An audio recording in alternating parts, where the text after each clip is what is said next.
Now in this video we're going to learn about the working of color sensor. This color sensor is also from the make Luens Electronics and its operating voltage is 10 to 30 volt. Now this is also having 4 wires. As you can see here, the connector is connected, and this we have connected the black wire which is giving 24 voltage.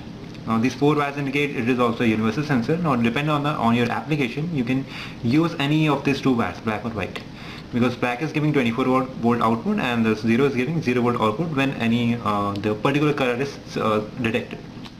Now how this works, for that we will connect this sensor to the operating voltage and we'll see how the sensor is working.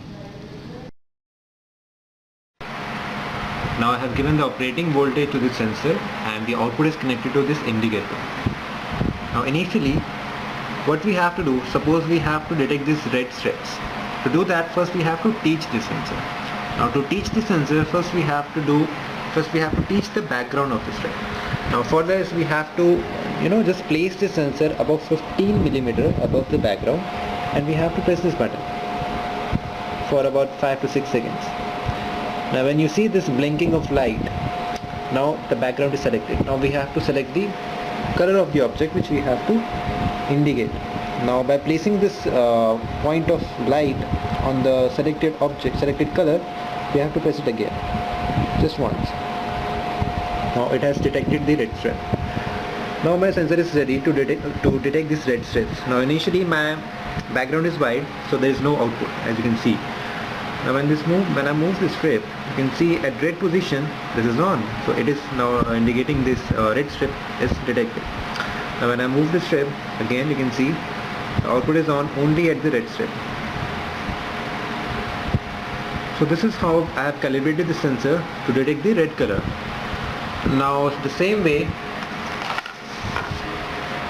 we can also use the sensor to detect the blue strips. So for that we have to again calibrate the sensor. We need not to buy another sensor. So initially we have to calibrate the background. For this, the same principle, by pressing this button for about 5 to 6 seconds. Now my background is selected. Now focusing this light on this blue color, I'll press it again. Now done. Now it is done. So again you can see here the white, there is no output, and as I go on to blue, it is giving green light. In a similar way, if I move from here to here, I'm on the blue light, it is on. So that's how we can use the sensor to detect any color. So we just have to calibrate the sensor depending on the kind of color we want to detect. So this is how this color sensor works.